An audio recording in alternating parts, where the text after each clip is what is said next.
¿Qué tal? ¿Cómo están? 19 de la tarde, son las 7 de la tarde en la península, las 6 de la tarde en la Comunidad Canaria. Feliz año nuevo, feliz 2019. Yo me reincorporo, saben ustedes que he estado unos días, pocos de vacaciones, pero me reincorporo a esta redacción abierta y además lo hago de la mano de una persona a la que ustedes conocen, porque la habrán visto o porque la habrán leído. Yo creo, no sé qué de las cosas es más interesante cuando se trata de José Javier Esparza. José Javier Esparza Torres, ¿qué tal? ¿Cómo estás? La mano. Bueno, ya conocen a José Javier Esparza, lo conocen de sobra porque lo habrán visto, porque lo habrán escuchado y sobre todo porque lo habrán leído.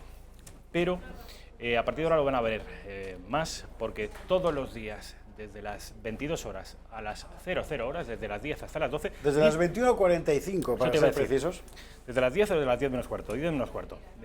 Dirige, a partir de hoy, 8 de enero de 2019, una nueva etapa de El gato al agua. José Javier. Sí, señor. Empiezas hoy, además. Empiezo esta misma noche dentro de un ratito. Menudo reto, ¿eh? Porque ¿Sí? además el gato está funcionando muy bien. Hay que desde aquí agradecer y mandamos nuestro reconocimiento a ya ex compañero Gonzalo Vans, porque han movido al gato a unos niveles de audiencia extraordinarios y que no me cabe duda que José Javier Esparza incrementará ese nivel de visibilidad y de influencia, porque ojo a la influencia del gato al agua, que todo esto que ven ustedes de las nuevas formaciones políticas, de los nuevos debates, de la nueva agenda mediática que imponen algunos líderes nuevos, novísimos, tiene mucho que ver con el trabajo que se lleva haciendo desde hace años en esta casa. Esto no lo olviden. José Javier. Es muy importante, es verdad, porque la mayor parte de la gente ya se le ha olvidado. Pero los nombres fundamentales de la política española hoy son gente que se ha curtido en las tertulias de esta casa. Pedro Sánchez, que empezó dando caña, Pablo Iglesias, bien conocido, Pablo Casado, Isabel Díaz Ayuso y, por supuesto, Santiago Abascal y Rocío Monasterio, Iván Espinosa de los Monteros, Javier Ortega, etcétera. Has citado etcétera, a líderes etcétera, de los cuatro, de los 5 grandes sí, partidos. Claro, efectivamente. Albert Rivera también, efectivamente. Begoña Villacís, Villacís. Inés Arrimadas, todos, absolutamente todos, han corrido a la banda en esta casa. Exactamente. De manera que, ojo a la influencia de Intereconomía, porque no poca responsabilidad de lo que está ocurriendo hoy en la política española, de lo bueno que está ocurriendo en la política española, tiene que ver con esta casa y en particular con el programa Señera, que es El gato al agua, José Javier. Sí, señor. Bueno, lleva muchos años siendo la tertulia política de referencia en España. No siempre la más vista, no siempre la más comentada, a lo mejor no siempre la más influyente, pero sí la más permanente. Y cuando digo la tertulia política de referencia, quiero decir que es aquella a la que se esté de acuerdo o no con los planteamientos que allí se exponen, la mayor parte de la gente acude a ver qué pasa.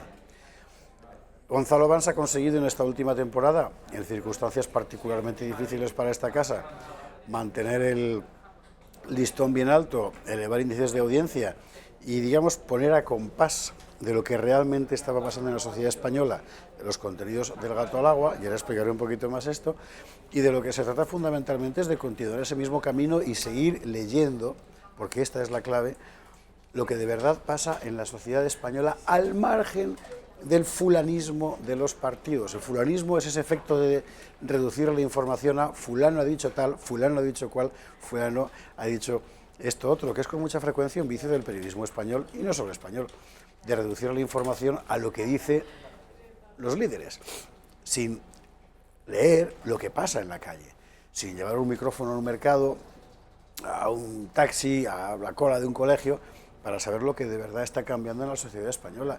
El cambio tremendo que ha habido en la sociedad española en el último año, yo diría a la rebelión de las banderas de Cataluña y a la primavera de los balcones en toda España. Es un cambio que solo en esta casa se anunció. Y a partir de ahí todo ha ido de corrido, y tú ahora ves declaraciones de gente que antes estaba, renuente ante ese fenómeno y que ahora han entrado abiertamente. Han tenido que llamar a un francés como Valls para que se notara un poco menos, ¿no? Has visto que no solo Valls, sino el propio partido de la Francia en Marcha, creo que se llama el partido de Macron. La República en Marcha. La República en Marcha ha hecho un comunicado oficial, que yo creo que esto es algo inédito, dando una serie de pautas a un partido local, como es Ciudadanos, con respecto al cerco sanitario que quieren practicar a Vox, que esto yo no sé si existen precedentes de un partido extranjero le vaya marcando la pauta a un partido local. Siempre, el Partido Comunista de la Unión Soviética. Bueno, pues menudo Claro. precedente, pues ahí está el precedente. Y además lo que creo que ocurre con esto es que provee de munición argumental a todos aquellos, algunos dicen que conspiranoicos, que ven en Ciudadanos y en Albert Rivera una suerte de sucursal española de un movimiento paneuropeo, globalista, localista. Bueno, pues esto no vendría sino a confirmar esa Que no es tesis. lo mismo, ¿eh? Que no es lo mismo un movimiento, digamos, europeísta que un movimiento globalista. Y el gran truco, la gran trampa también, de Ciudadanos es que está confundiendo ambas cosas. Ejemplo, diferencia, vamos a ver. Uno puede ser europeísta, yo lo soy, Rafa creo que también, en el sentido de estar a favor de una libertad, autonomía, soberanía cada vez mayor, ya ve usted como quiera, de los países europeos. Bien. Y uno puede ser lo que ellos llaman europeísta, que consiste en disolver cada vez más la soberanía de los países europeos en provecho de poderes que no eres capaz de reconocer. Bueno, Macron es un europeísta de este tipo, es decir, globalista, que es una de las últimas cosas que ha hecho Macron, de las que la mayor parte de la gente en España ni se ha enterado. Francia es un país que tiene muy a gala su formidable potencia industrial desde los tiempos de Gaulle, en particular en materia eléctrica y electronuclear. La clave de esa potencia es una empresa pública, privatizada, que se llama Alstom. Sin que el gobierno se entere, el presidente de la República, Macron, ha autorizado la compra de Alstom por la General Electric norteamericana.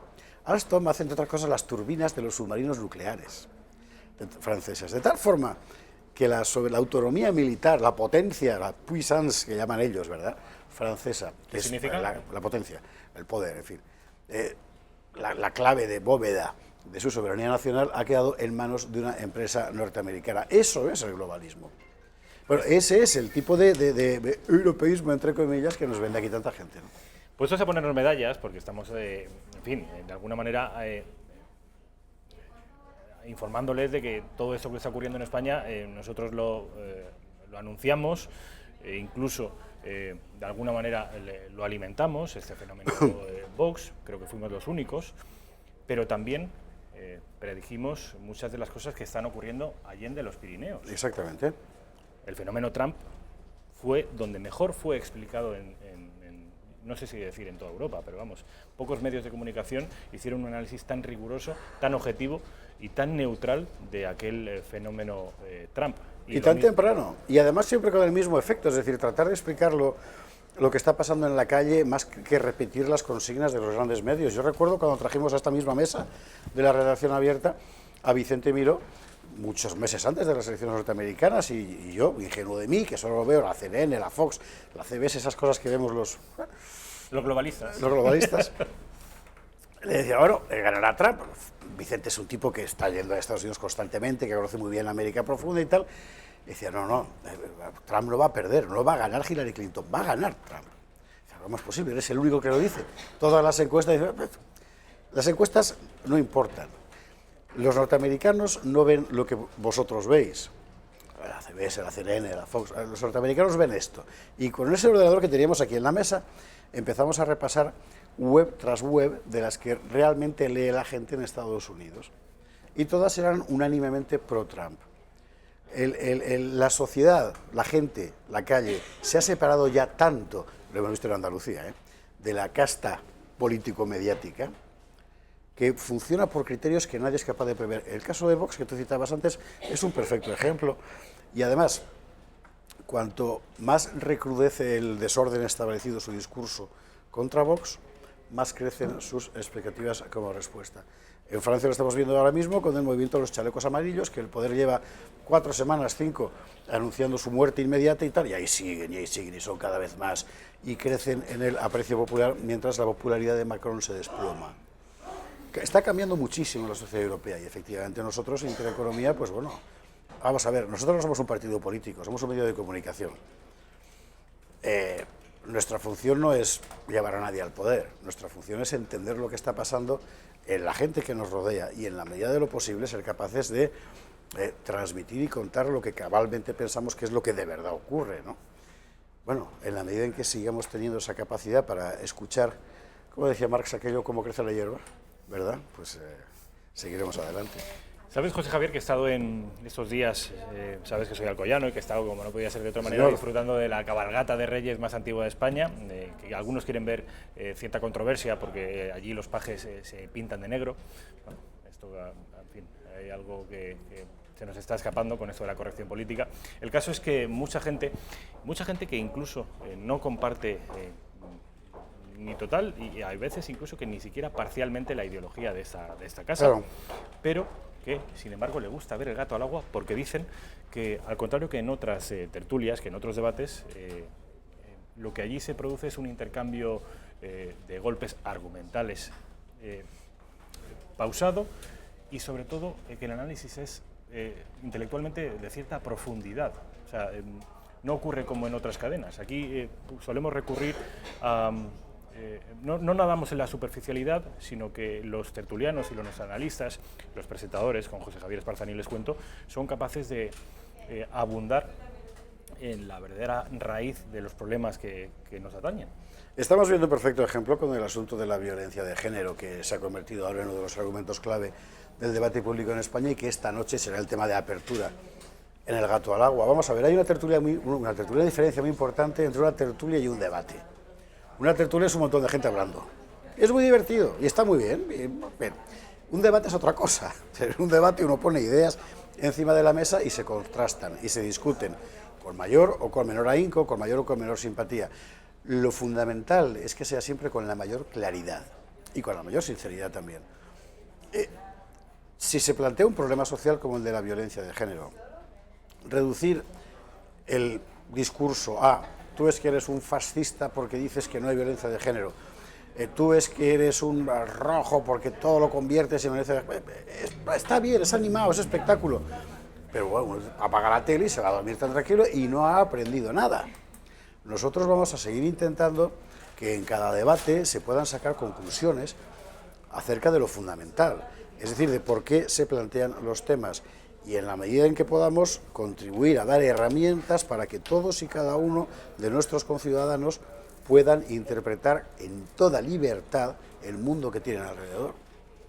Y eso es algo que ya digo, José Javier, que te llamará la atención, pero muchos amigos y conocidos, incluso amigos de mis padres, con los que he estado estos días en Alcoy, que no comparten el vademecum ideológico de esta casa, algunos incluso ni siquiera parcialmente, que son votantes de izquierdas de toda la vida, ven muchas veces el gato al agua precisamente porque entienden que aprenden cosas, que se aprende cosas, que no es un debate, no es una tertulia, has dicho, ¿no? La diferencia entre el debate en la que tú eliges partido por el gladiador correspondiente, ¿no? Que te sale el gladiador más rojo, el gladiador más azul y tal, y luego gritas allí y tal. Bueno. ¿Qué vas, José Javier? Porque hemos dicho que el gato al agua lo hemos puesto como, en fin, ha crecido mucho en los últimos 2 años, que es un producto audiovisual de cierta envergadura intelectual, pero también y cada vez más de cierta influencia política, pero estoy seguro que existe margen para seguir creciendo y para seguir mejorando.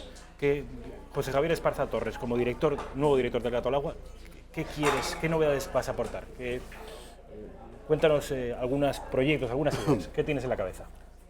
Yo tengo en la cabeza, por ejemplo, convertir cada argumento de debate, cada argumento de discusión, en una invitación a la reflexión ciudadana. No hay democracia posible si los ciudadanos simplemente aplauden. Eso no es democracia, eso es otra cosa.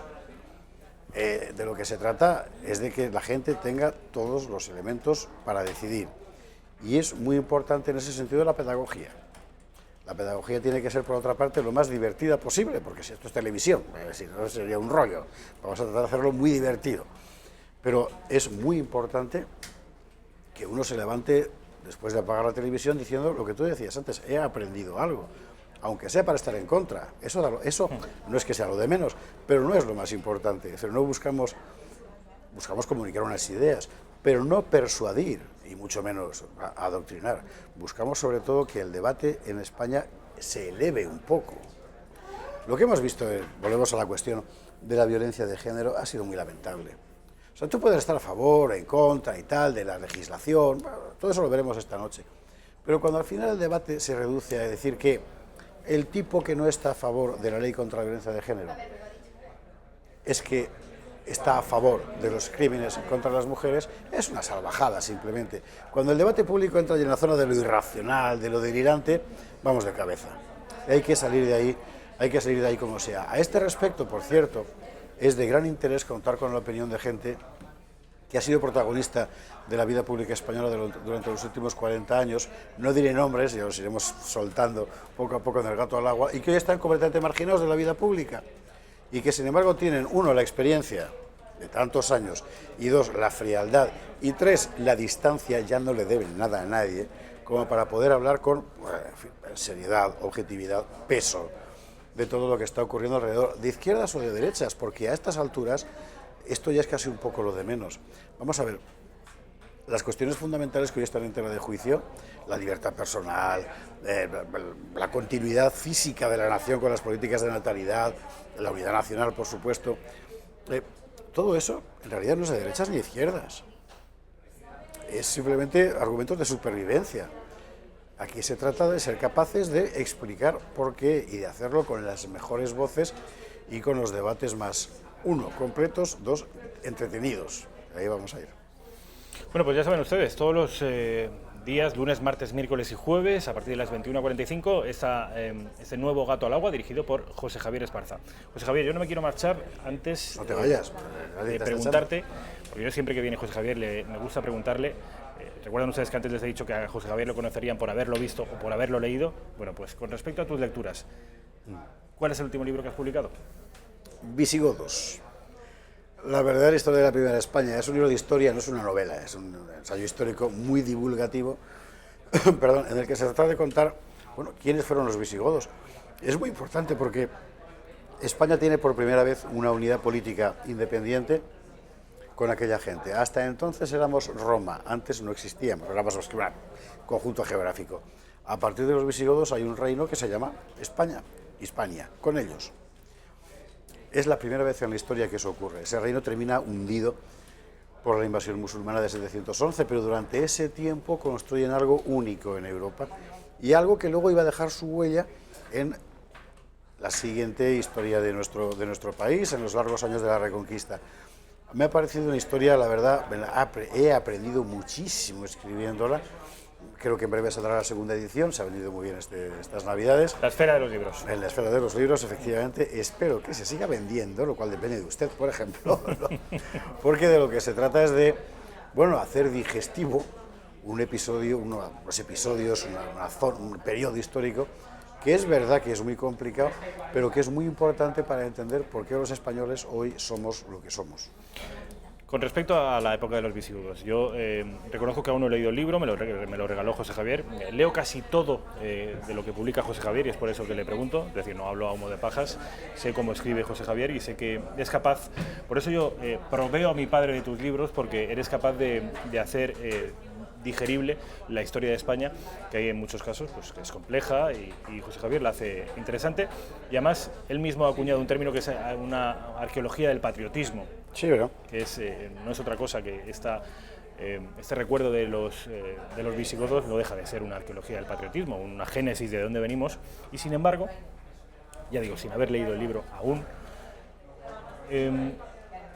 la España visigótica se desploma en apenas unos meses. Alguien podría decir, bueno, no estaría tan cuajada aquella España ni aquel estado visigótico o pseudoestado si en unos meses después de la invasión musulmana se desploma sin casi ofrecer resistencia. Bueno, se desploma en realidad después de un largo proceso, no se desploma por la invasión, se desploma después de un largo proceso de ¿qué? 25, casi 30 años que arrancan con la fragmentación del poder, con la entrega del poder real por parte de los soberanos, de los reyes, a los grandes nobles, a los dueños de la tierra, y con la desdicha de que en el año 693, 18 años antes de la invasión musulmana, una enorme epidemia de peste se desata en Narbona, sur de Francia, entonces tierra del reino visigodo de Toledo, se expande por el conjunto de la península, se lleva como mínimo al 25% de la población, que se dice pronto, y a partir de ahí una sucesión de hambrunas y malas cosechas que deja al reino literalmente temblando. En esa situación llegan los musulmanes. No era la primera vez que llegaban, pero esta vez realmente lo que tenían enfrente no era nada, aún peor, era un reino en guerra civil, partido en dos. Bueno, realmente los visigodos estaban en el peor momento, en el peor lugar y en la peor circunstancia posible, ¿verdad?, para hacer frente. La última pregunta con respecto a los visigodos. ¿Qué hay de esa frase famosa, célebre de Ortega, según la cual a nuestro país llegaron los peores germánicos, porque eran los más romanizados, es decir, los visigodos, que hubiéramos tenido suerte si hubiera llegado otra tribu germánica? Esa frase de Ortega es de los años 20, de España invertebrada, si no recuerdo mal, que es del año 21, me parece recordar. En aquella época había en la cultura europea una especie de papanatismo germanófilo que consistía en pensar que todo lo germánico era bueno en sí. Hoy en día es con los americanos, es decir, que tampoco cree usted que hemos cambiado mucho. Y Ortega además había estudiado en Alemania, hablaba alemán. Y como los visigodos es verdad que eran los más romanizados, es decir, los más evolucionados de los pueblos germánicos, francos, burgundios, etcétera, pues entonces eran como los más flojos. Claro, Ortega, por tantas cuestiones, en fin, egregio, yo leo los volúmenes del Espectador, por ejemplo, con auténtica pasión.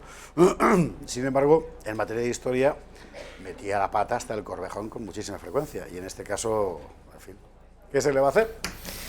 21:45, esta misma noche, el debut de José Javier Esparza como director de El gato al agua. Además, haciendo gala de esa vocación didáctica o pedagógica a la que se refería antes José Javier, creo que vamos a explicar, porque voy a intentar humildemente colaborar en ello, en qué consiste esto de la violencia de género, en qué consiste, por mejor decir, cuáles son... ¿En qué consiste de verdad el problema? ¿Qué es de lo que se trata? No vamos a nadar en la superficialidad, sino vamos a acudir a las fuentes originales, a las cifras, la ley de violencia de género en Andalucía, cuánto dinero dedica a cada cosa... Hoy hay una noticia importantísima a ese respecto, tienes que estar la publicidad, me imagino.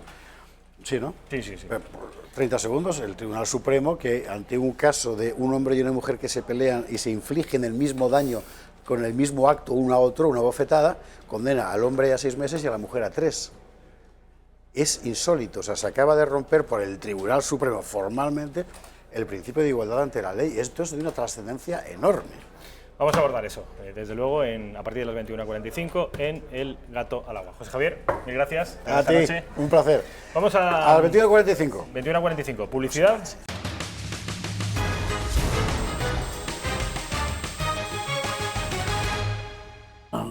Bueno, pues ya estamos de nuevo en la redacción abierta, son las 8:05 de la tarde, las 7:05 en la Comunidad Canaria, y estamos en presencia de Santiago Trancón. Santiago, ¿qué tal? ¿Cómo estás? Muy bien, ¿y tú? Feliz año. Feliz año. Que entremos con buen pie. Leonés de pro, aunque leonés únicamente es, y según tu juicio, uno solo puede ser leonés de vecindario, porque la ciudadanía es española. Sí, aquí siempre hago una reflexión, porque es que parece que para decir que uno es español, previamente tiene que decir, no, soy leonés, soy catalán, soy no sé qué. Hombre, lo mayor, el conjunto, lo que nos define de verdad como seres políticos y con derechos y obligaciones es la condición de ciudadano. Lo demás es lugar de nacimiento, que pues bueno, es una tradición, es un afecto, son sentimientos muy nobles, pero... Y la identidad. La identidad también es importante. Bueno, esto de la identidad tendríamos que discutir mucho. Yo sé que a vosotros, el tema de la identidad, cuando digo a vosotros me refiero a los patriotas de la izquierdas. Identidad es un asunto bastante personal. Y subjetivo. Sí, pero, y totalmente legítimo, ¿no? Pero que es una construcción imaginaria. La verdadera identidad es una identidad política, la que tenemos, que naturalmente está basada en una identidad también sentimental, histórica, es decir, no hay que separar lo político de todo lo que se fundamenta, que en este caso es la convivencia y una sociedad construida de lazos afectivos, de históricos, de la lengua española es parte de nuestra identidad. Es una parte fundamental. Entonces, esa parte de nuestra identidad es objetiva. Sí. Es rigurosamente objetiva. Sí, pero bueno, el concepto de identidad es el que es problemático, porque es como si fuera una esencia constante, estable, que transmitimos de unos a otros, ¿no? Se construye con relatos, con historias, con recuerdos, pero no es un pedrusco, porque cuando lo convertimos en eso, enseguida se lo lanzamos a otro. Exactamente. El miedo que tienen los patriotas de izquierdas, Santiago Trancón es un patriota de izquierdas, es que cebando o alimentando el discurso de la identidad, ellos temen que alguien pueda hacer lo propio contra la identidad española, es decir, que pueda servir como herramienta de combate y podamos ser perjudicados por esa herramienta, por la identidad. Y sin embargo, una persona tan, en fin, escéptica respecto a las identidades como Santiago Trancón me acaba de regalar, en la publicidad, ustedes no lo han visto, este libro. Huellas judías y leonesas en el Quijote. Una estrella de David y dentro de ella un león rampante. Es una imagen que está extractada de una Biblia, ¿no? Sí, la Biblia de Cervera, que en fin, es un documento muy interesante, donde aparece ese y aparece también la estrella de David con un castillo, las dos cosas. Un castillo y un león. Sí, sí, Fíjense efectivamente, la identificación entre, teníamos que ponernos a hablar de Sefarad, de los sefardíes, del mundo judío, de la tradición, de la historia, pero el hecho... De la historia, de la identidad... Exactamente, totalmente, bueno, da igual, si en ese contexto nos vamos a entender. En el contexto en el que no nos entenderíamos sería si eso se convirtiera, como te digo ya, en un arma política arrojadiza para crear fronteras, divisiones, etcétera, y diluir la única identidad de verdad, que es la identidad española, como españoles. Vamos a abordar los problemas de identidad que tiene nuestro país. Vamos a hablar de política, de actualidad política, pero antes me gustaría que me dieras algunas pinceladas en respecto de este libro. Es un libro, obviamente, ya lo han visto ustedes en esa... Bueno, es de hace tiempo, te lo traía para regalo y no pensaba hablar de él en principio, pero me parece interesante. Mira, a mí me interesa mucho. Huellas judías y leonesas en el Quijote. Lo importante ahí es leer el Quijote sin prejuicios.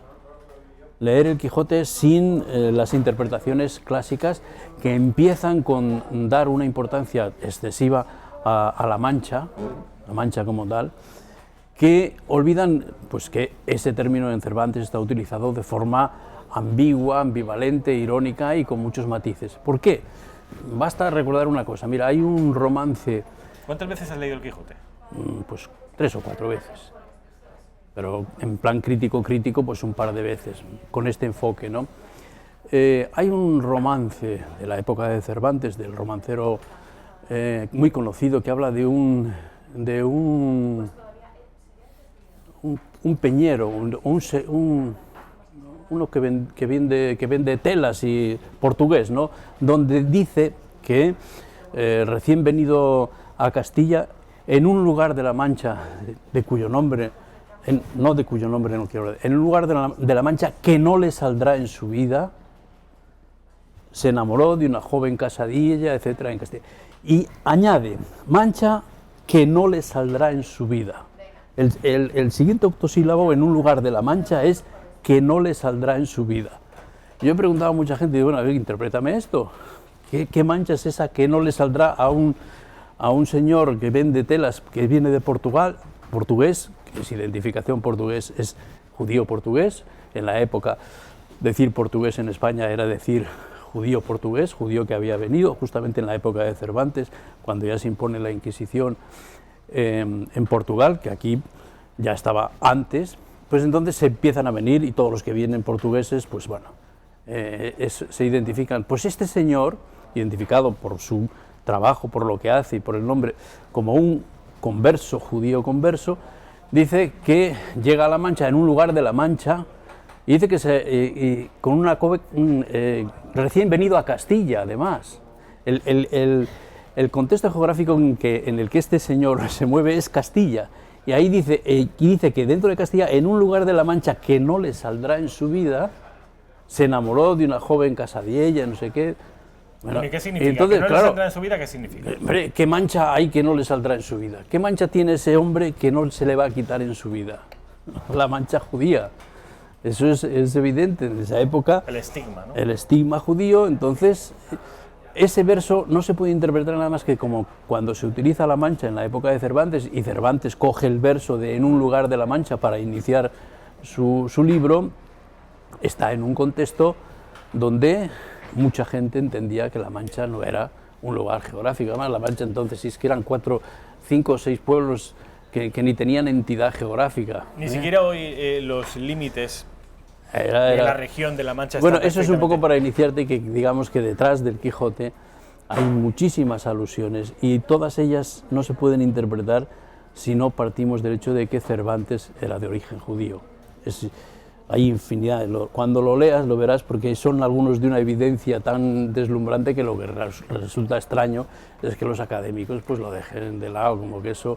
Es que a Cervantes le quisieron hacer enseguida católico, apostólico y romano a machamartillo, como fuera, cuando empezó a tener fama, porque antes pues, nadie se ocupaba de él, pero a partir del 18 y 19, cuando los alemanes, los ingleses, los franceses descubren la grandeza de Cervantes, entonces aquí empieza a decir, pues si no sabemos ni de dónde era, ni siquiera cuándo nació. Porque, ¿Ni dónde nació? Ni dónde nació, porque la partida de bautismo es otro de los timos... El Alcázar de San Juan, dicen, ¿no? Nah, esa es otra igual, tampoco hay, esa partida de nacimiento tampoco tiene Alcalá. ninguna fiabilidad, y la de Alcalá, desde luego, el nombre de Miguel no aparece para nada en el acta de bautismo del Alcalá, pero bueno, yo no voy contra los de Alcalá, ni de La Mancha, ni nada, porque me parece muy bien lo que han hecho y es un reclamo cultural que está perfectamente justificado, hombre, pero luego la historia y los hechos y el análisis tiene que ser un poco más riguroso. Y ahí es donde nadie quiere meter mano, porque es que la iglesia cervantina está muy bien organizada, tiene sus jerarquías y ahí y no hay portavoces oficiales. Ahí hay gente que es, vamos, no hay un papa porque no se atreven a elegirlo. O sea, que tú pero... has sido un poco hereje con esto, ¿no? Absolutamente, absolutamente. Y luego es precisamente para descubrir la grandeza de Cervantes y del Quijote, no es para lo contrario, es para ampliar. ¿Pero tú crees que Cervantes era judío, era consciente de su condición? Sí, consciente totalmente de su condición. Otra cosa es que algunos le dicen, era un judío, era un criptojudío. Hombre, ya eso ya no me atrevo yo a decirlo. Me parece exagerado. Era un converso. Se va a combatir al turco como un sí, cristiano más. Sí, no era incompatible eso, el ser un cristiano nuevo, con él tener una tradición judía muy arraigada.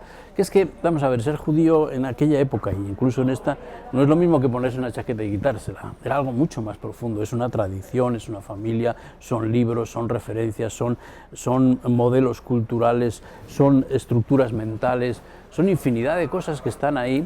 Y entonces en Cervantes esa es la huella que queda, no necesariamente el que, en fin, puede ser perfectamente un católico nuevo. Muchos españoles tenemos origen judío. Pues se calcula que como mínimo un 20%. ¿Tú mismo? Pues sí, yo lo he investigado en mi familia y sí. infinidad de cosas, y si empezamos a investigar en la tuya, no me extrañaría nada que empezaras a descubrir. Ahí es que hay indicios muy llamativos. Pero siempre. Un 20% me parece sí, desproporcionado, porque eran muy poquitos. No eran tan poquitos. Se dice, por ejemplo, que llegaron, en los cálculos así, llegaron a salir de España unos 150.000 en 1492. ¿Una población total de cuántos? Pues podría haber 6-7 millones, como máximo, ¿no? Menos, seguramente. Pero depende de las zonas. Estamos hablando sobre todo donde en Navarra no se estableció la Inquisición, en todo Portugal tampoco. Y cuando hablamos de Sefarad y todo, en realidad es un concepto que engloba todo eso, ¿no? Y, en fin, quiero decir que... Y luego también todo el Reino de Granada, donde en principio pues tampoco había, pues estaban... Un porcentaje muy elevado, pero no era solo cuantitativamente, sino sobre todo cualitativamente. No, eso no hay quien lo dude. Incluso en el mundo contemporáneo a mí siempre me ha llamado la atención el porcentaje absolutamente desproporcionado de premios Nobel judíos respecto a la población judía. Por supuesto, claro. Con respecto a la población judía a nivel mundial, que puede ser el 0,05% del planeta. Menos, sí, pues, bueno, pues en algunas categorías de ciencias los judíos copan el 40 y el 50% de los premios Nobel. Pues sí. A ver si van a ser el pueblo elegido, de verdad. Hombre, no hace falta ser elegido, lo importante es que tiene una tradición, unas estructuras y se fundamenta, claro, es el único pueblo que realmente se fundamenta en la lectura, en el libro como tal, pero no es lo mismo que nosotros tenemos la Biblia y un cierto fundamento, los evangelios, el Islam, el Corán, vale, pero no, es que en el pueblo judío el libro es como la pieza fundamental de su cultura, en torno a la cual se estructura y se solidifica todo. Y no hay ni un niño ni niña judía que no aprenda a leer en cuanto puede, ¿no? Y lo saben y leen, y están constantemente leyendo, releyendo, discutiendo, rediscutiendo, es decir, reelaborando un poco la concepción simbólica del mundo constantemente. Lo están trabajando, lo están discutiendo, y además abierto, no de una manera dogmática, porque esa es la grandeza digamos, del judaísmo, que no es una religión dogmática, cerrada. Naturalmente hay un sector de ultra ortodoxo, que realmente eso pues es exactamente igual que cualquier otro Oye, pero no veníamos a hablar de esto hoy, me parece. Bueno, pero me parece muy interesante. Lo estoy improvisando porque eso preferiría que lo leyeras. Sí, desde luego. Y sobre te voy a dar mi todo, opinión. es que hay tantas cosas de interés ahí, sobre todo para enriquecer la figura de Cervantes y del Quijote, no para pretender llevarla en una cosa, aunque digo leonesa, lógicamente no es un localismo, es que hay una interpretación del paisaje y del entorno que va desde los montes de León, desde la Cabrera y todo lo que sea, Sanabria, Tierra de Campos, las riberas del donde todos los paisajes encajan perfectamente y no en La Mancha. En La Mancha, vamos, es que a partir del capítulo 9 o 10, La Mancha es una cosa imaginaria, no existe el Quijote, no existe. ¿Y el capítulo en el que está Don Quijote de la Mancha en Barcelona? Sí, Dicen que es una de las descripciones más hermosas y más cariñosas a Barcelona. Sí. Cervantes de los catalanes tenía una visión muy curiosa, muy curiosa. A ver, dímelo. Destacaba el lado belicoso de los catalanes, que eso nosotros hemos creído, es un pueblo pacífico. No, Cervantes dice cosas muy buenas, pero siempre pone el lado belicoso. De hecho, cuando entró se encuentra con un bandolero allí, colgados con muertos colgados en los árboles, aquello era, ahora, aquello era serio, En Cataluña se ha elaborado un discurso, entiendo que de manera interesada, según la cual, pues eso, Cataluña sería un oasis. Ahora ya nadie se cree eso, pero un oasis. Sí, la cortesía, no sé qué, que dice Cervantes, muy bien. Pero aquello de venganza catalana te alcance, que decían y que siguen diciendo mucha gente, muchos europeos en la zona de Grecia, y la belicosidad de los catalanes y de aquellos guerreros que conquistaron, no Grecia, ellos se autoasignan el país entero, sino era Atenas y otra ciudad griega, pero vamos, que llegaron, esa gente llegó muy lejos gracias a su belicosidad. Vamos a ir a publicidad y volvemos al siglo XXI, volvemos a la España del siglo XXI, sí, que es bastante menos sugerente que esta España de Cervantes, pero que tenemos que hablar de ella. ¿Qué quieren que les diga? Publicidad.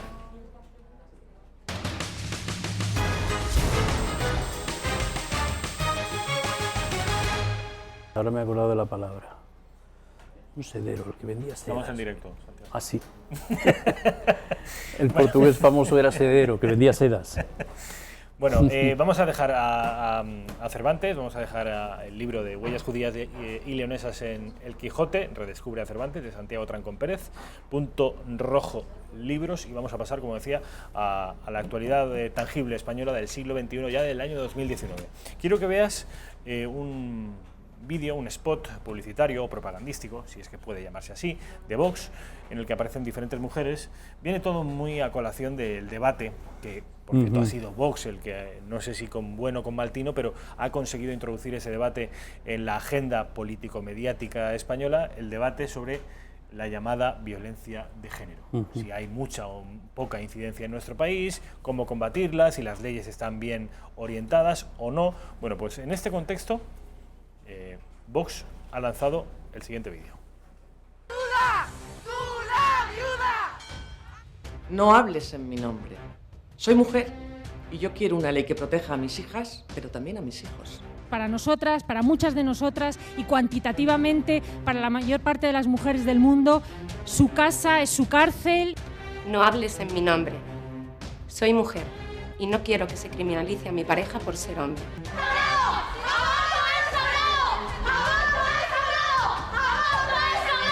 No hables en mi nombre.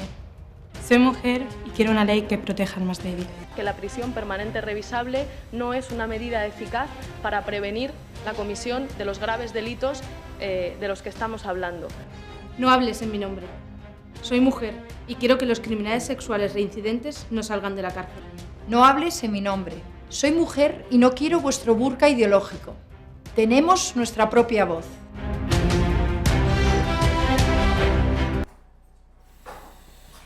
A ver, un español de izquierdas, ¿qué opina sobre todo este debate? Mira, mañana publico un artículo que le titulo Supremacismo moral.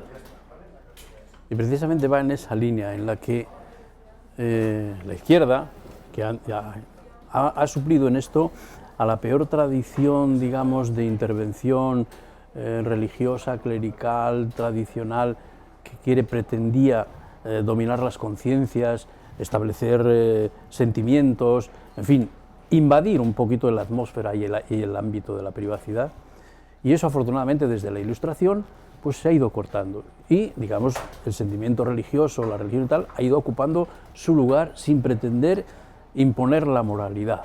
Eso es un avance fundamental, porque ahora cada uno tiene la libertad de elegir tanto sus creencias como su moralidad. En cambio ahora, ¿qué es lo que está pasando? Estamos dando es una especie de vuelta al oscurantismo, porque la ideología se ha convertido en sustituto de aquellas prácticas impositivas, y además vienen avaladas por una especie de supremacismo moral. Era lo mismo que los Savonarolas, pues decidían que ellos tenían que, y ellos llevaban, digamos, la moral la tenían que imponer porque ellos se creían que estaban dueños de esa moral y podían imponerla. Pues hoy se ha dado esta inversión, y realmente la izquierda en general está ocupando el lugar de una religión con los mismos fanatismos y con la misma intransigencia ideológica. En el caso de las mujeres, pues es exactamente lo mismo. Está pasando... lo importante al final es que el Estado, digamos, no tiene que entrar en los terrenos de la moral. La ley es una cosa y la moral es otra. La moral la tiene una sociedad, hay que desarrollarla, hay que discutirla, pero tiene sus ámbitos donde se desarrolla. En cambio, la ley no tiene que estrictamente limitarse a aquellas conductas que atentan al bien común y que favorecen el bien común, nada más. Y ahí en ese terreno la ley de violencia de género está totalmente desenfocada, porque es una ley ideológica. El 80% de esa ley es ideología. Supremacismo moral. ¿Dónde pueden leer los espectadores este texto? Pues mañana. Creo, no, ha salido ya hoy en El Catalán. El Catalán.es. Y mañana saldrá en la Nueva Crónica de León. El Catalán.es es además el periódico que yo muchas veces les he recomendado, de Sergio Fidalgo, que es uno de los la poca prensa libre que existe en Cataluña. Quiero que veas, Santiago, a Albert Rivera dando, sorprendentemente, por hecho el cambio en Andalucía. Y todo parece indicar que este cambio está más lejos que nunca. Vamos a ver a Rivera. Nuestro compromiso es negociar bien, negociar de manera seria, pero negociar cuanto antes para que haya gobierno cuanto antes en Andalucía, y los partidos que están en la oposición tendrán que aceptar el resultado y tendrán que aceptar que otros vamos a gobernar y que otros en ese acuerdo serio, sólido, moderado, liberal que va a liderar Ciudadanos tienen que tomar las decisiones de gobierno. El Ejecutivo tiene que gobernar y el Legislativo y el Poder Legislativo tiene que permitir gobierno y legislatura. Declaraciones de hace muy poquito tiempo, de hace unas horas. ¿Cómo estás viendo todo este proceso de negociación? Estamos viviendo un momento político interesantísimo porque, digamos, en esto hagamos caso a Sigmund Zeugman, que lo sólido está volviéndose líquido, incluso, como yo he dicho otras veces, incluso gaseoso. Es el caso de Ciudadanos. No está encontrando su lugar, se está perdiendo, lo cual indica que sus principios y su solidez era, como yo he dicho muchas veces, muy endeble. Rivera le falta peso, le falta solidez, le falta lecturas, le falta experiencia. Ahora parece que se ha separado de su chica y tal. Esa inestabilidad emocional y tal, que todo el mundo tiene derecho, no pasa nada, pero está indicando que realmente hay una inmadurez, pero es una inmadurez ya que tiene difícil arreglo por la edad que tiene, ¿no? Es de esas inmadureces o de esas adolescencias tan tardías que ya nunca se van a superar, ¿no? Y en este caso me parece a mí que Ciudadanos está perdido. Pero no, esa crítica no la harás extensiva, por ejemplo, al papel que han jugado en Cataluña. No, pero es que lo de Cataluña están empezando a estropearlo. Mira, el fichaje de Valls. Me parece que es uno de los errores de libro más grandes. Pues Valls está demostrando, lo digo en plan casi un poco cariñoso pero provocador, es una especie de tarambana político. No sabe dónde está, no sabe lo que quiere, no ha entendido qué pasa en Cataluña. Por ejemplo, ahora poner el acento, cordón sanitario a Vox y Vox y Vox, todos con Vox, pero ¿puede haber error mayúsculo político más grande que el convertir a Vox en el problema de España de hoy? Es una aberración tan grande que el problema de Cataluña es Vox. ¿Pero cuál crees que es el proyecto que tiene Valls? ¿Por qué está haciendo esto? Porque yo estoy seguro que todo lo hace con una intención. Bueno, tendemos a suponer siempre que digamos que los políticos y todos tienen una capacidad y tienen unos proyectos y tal. De Francia y... Sí, pero a mí me parece que eso ha sido de carambola. sinceramente. Quiero decir que no es argumento suficiente, además puede haberlo sido incluso bien y venir a España y no enterarse de qué va el asunto. Desde luego no sabe lo que pasa en Cataluña. Aliarse como los maragalistas, pretender recuperar al PSC y tal, todo eso es de no saber dónde está. Inés Arrimadas, cuando hizo la campaña anterior, lo supo y lo hizo bien y logró lo que logró. Pero mantener eso con Valls no lo van a mantener. Yo le auguro, y ojalá me equivoque, un enorme batacazo a Ciudadanos con Valls en la alcaldía. Yo sabes lo que creo, Santiago. Y es una pena porque esto, quiero decir, estamos en una situación donde hay que consolidar algo. Es que este país, vamos a ver, que de una vez pueda haber alguna cosa un poquito seria. Y en este sentido, Vox está produciendo un efecto positivo, que es un revulsivo y un acicate y una reacción que está obligando. Tienes que tener una idea de España más seria, señor Rivera. Tienes que tener una idea de lo que es, digamos, las leyes, la política, la moral, y tal, mucho más serio. No puedes estar, porque Macron dicen, da la sensación de que está a las órdenes de Macron, pero ¿qué sabe Macron de España? Una declaración oficial del Partido de la República en Marcha, que es el partido de Macron, dando órdenes, bueno, todos esos son errores de principiante, de un calibre descomunal.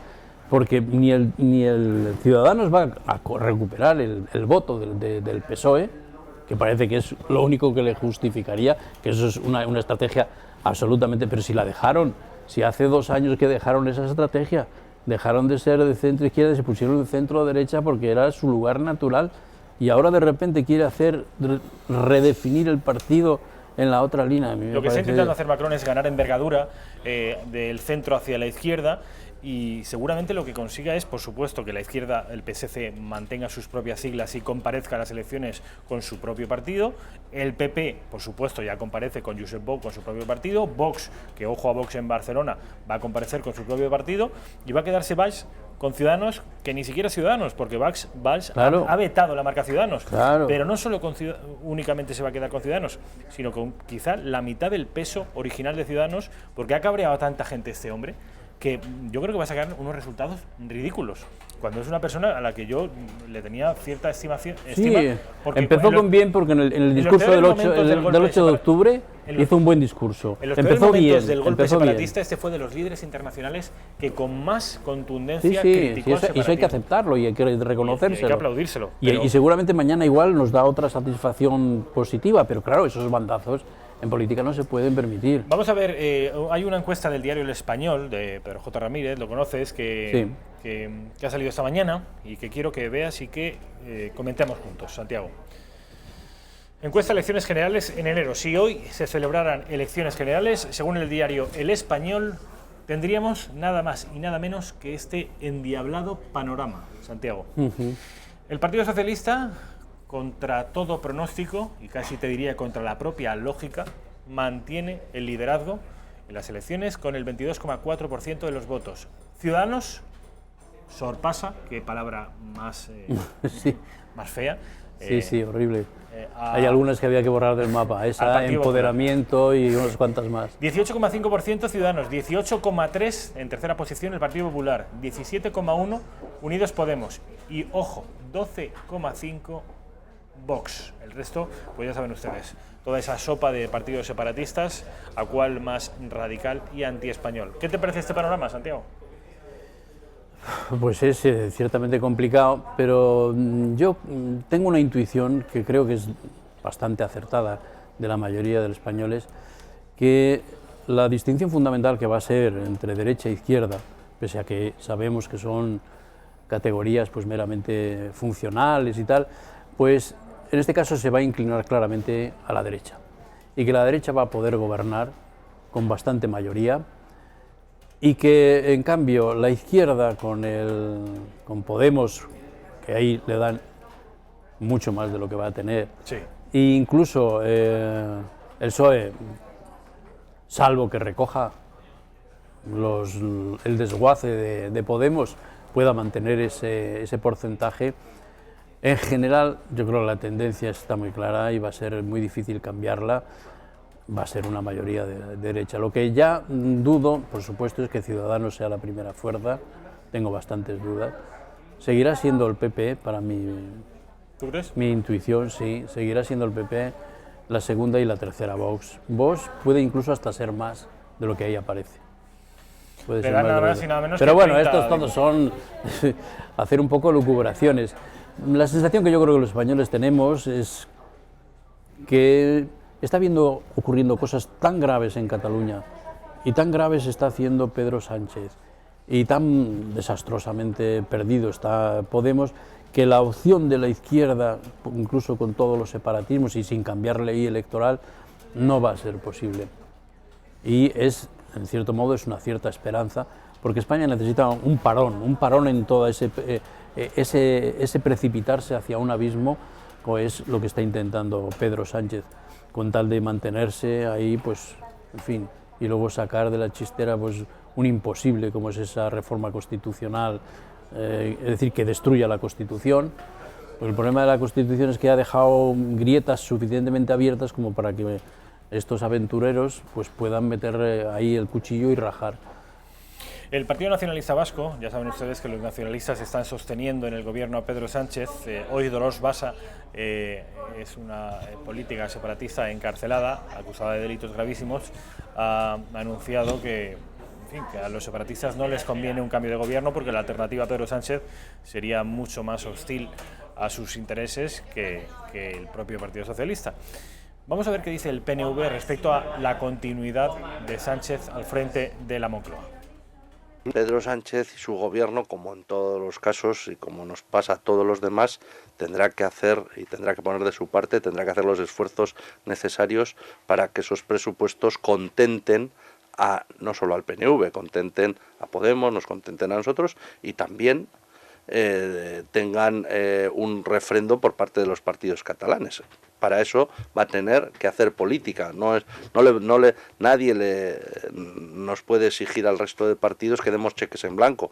Lo mismo que nosotros tenemos que tener voluntad política de que esto funcione, de que esto aguante. También el gobierno tendrá que hacer bien las cosas para conseguir el apoyo del resto de grupos y hay margen para hacerlo. O sea, hay posibilidades para que en Euskadi y en Cataluña esos presupuestos tengan un efecto positivo. 40 años así, reclamando. Sí, yo también en otro momento he escrito las toneladas de energía, de tiempo, de dinero que nos ha absorbido esos dos agujeros negros de Cataluña y el País Vasco, porque no olvidemos que el País Vasco está así, pero porque ya iba como 3 o 4 pasos por delante, ¿no? Y bueno, eso es lo que tiene ganado, ¿no? Pero bueno, en estos días sí, otro no, pues ya empieza la soberanía compartida, que al final es soberanía única, porque es otro engaño igual que lo del derecho a decidir o todo este tipo de cosas. Es decir, que la verdad es que los españoles estamos muy hartos y esto es lo que yo creo que se va a reflejar en las próximas elecciones de toda esta situación. Me queda muy poquito tiempo, nos quedan 3 minutos para que nos marchemos y no quiero que dejemos de ver los resultados, presumiblemente son los resultados que se producirán según una encuesta del diario El Mundo en una comunidad a la que antes hemos aludido, a La Mancha, Castilla-La Mancha. Esto es el panorama que, según el diario El Mundo, se produciría en Castilla-La Mancha, que es una comunidad en la que el bipartidismo sigue teniendo un peso extraordinario. El Partido Socialista, por él mismo y sin la ayuda de nadie más, obtendría la mayoría absoluta, 16-17 escaños. García Page, que es uno de los más hostiles adversarios de Pedro Sánchez, mantiene un discurso... Bueno, pues este es el socialismo más presentable, el de García Page. El Partido Popular 10-11, Ciudadanos 4-5, Unidos Podemos 1-2 y Vox 0-1. ¿Qué te parece? Puede ser, porque hay, en fin, hay influencia de elementos muy locales, muy peculiares en el caso de Castilla-La Mancha, que ciertamente ahí el PSOE, desde la época de Bono, pues ha sacado mucha ventaja. Y aunque vaya perdiendo, todavía mantiene un margen. Ahora me parece un poco exagerado esa...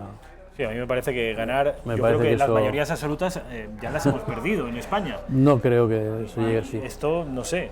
Pero bueno, son tanteos, indicios, y ya sabes que además todas estas cosas tienen una función de propaganda, en fin. Los españoles también habrá un momento en que tengan cierto miedo a que el PSOE se hunda, y reaccionarán ahí. A ver si saliera una opción de izquierdas. Ojalá, ya sabes que yo estoy intentando impulsar un partido, pero bueno, que ahora estoy un poquito más alejado de la dirección, pero es muy complicado, muy complicado. Ya lo sé que es complicado. Un partido de centro-izquierda de España serio, que tenga, en fin, tenga claro que es España, que es la garantía de la igualdad de todos los españoles, y dejémonos de tonterías, si no hay España ni hay Estado, ni igualdad, ni justicia, ni nada, todo se viene abajo. Y entonces que la izquierda no entienda que esto es lo fundamental, que hay que consolidar. Yo creo que de aquí a las está perdido. elecciones de mayo va a haber una alternativa votable para todos esos españoles de izquierdas Ojalá. desencantados con el PSOE. Estamos Santiago trabajando. Trancón, ha sido un placer, como siempre. Igualmente. Feliz A ti. año nuevo. Te Igualmente. veo, en fin, a ver si te veo la semana que viene. Vamos Muy bien, cuando quieras. a publicidad. Inmediatamente después vamos al informativo, primer informativo del año 2019 con Alba Vilalaje.